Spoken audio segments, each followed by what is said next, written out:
If you want to protect your Centerdiff on the Rlaarlo Omni Terminator, which is wide open on all sides, you can use this kit.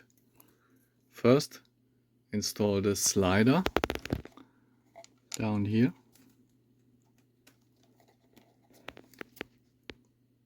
These holes are sealed.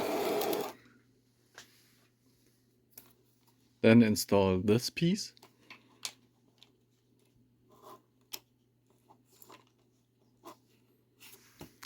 The ESC tray should hold it in place. If you want to make sure, I've drilled a hole here with 1.6 millimeters and use a M2 by 4 millimeter screw.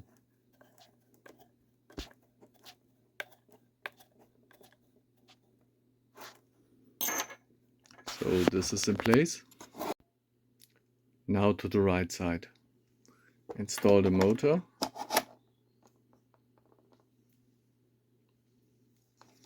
And after this protection piece. You can use the original screw.